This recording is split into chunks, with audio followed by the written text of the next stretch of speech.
Food and movement module number 3, water and 10,000 steps.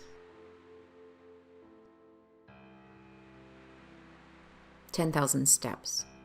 Researchers at the Harvard School of Public Health found that walking half an hour a day cut the overall risk of heart disease by 18%.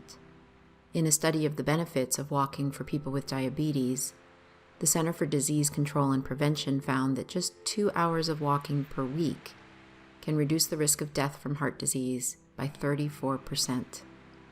How it works. Walking may be the simplest way to work out. You can do it almost anywhere, and it's a snap to get started. Just put one foot in front of the other. There are many great reasons to walk. Your heart will get stronger, you'll lower your blood pressure, and your bones will get stronger. Walking also eases stress, helps you sleep better, and can boost your outlook on life. Walk at a brisk pace for 30 minutes or more on most days. Do it alone or with a friend. Try a walking club after dinner walk. All you need is a pair of walking shoes.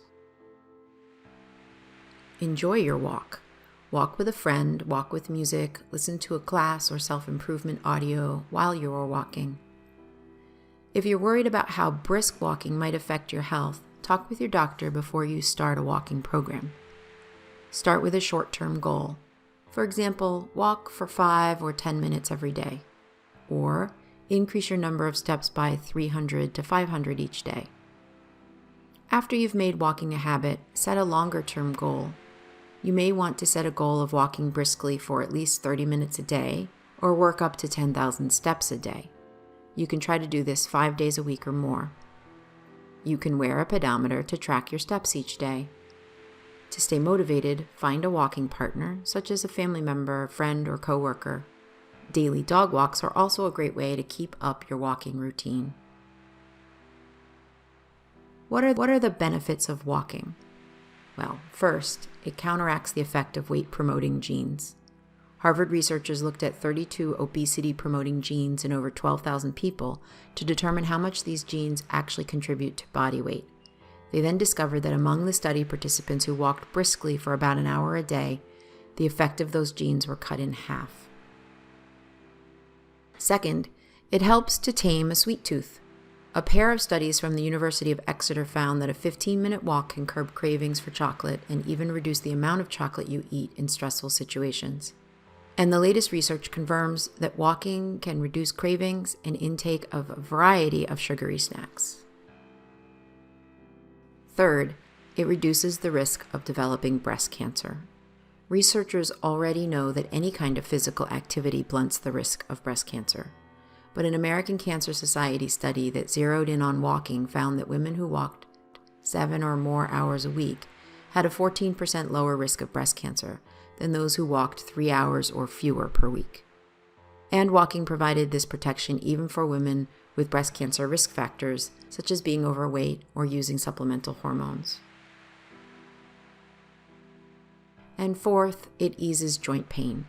Several studies have found that walking reduces arthritis-related pain, and that walking 5 to 6 miles a week can even prevent arthritis from forming in the first place. Walking protects the joints, especially the knees and the hips, which are most susceptible to osteoarthritis, by lubricating them and strengthening the muscles that support them. Fifth, it boosts immune function. Walking can help protect you during cold and flu season. A study of over 1,000 men and women found that those who walked at least 20 minutes a day, at least 5 days a week, had 43% fewer sick days than those who exercised once a week or less. And if they did get sick, it was for a shorter duration and their symptoms were milder. Daily water. Our body is 70% water and our brain is 85% water. There are a lot of differing opinions on the amount of water you need each day. Everyone is different and has different needs. If you are on a raw food diet, you will need less water than someone who does not eat hydrating foods.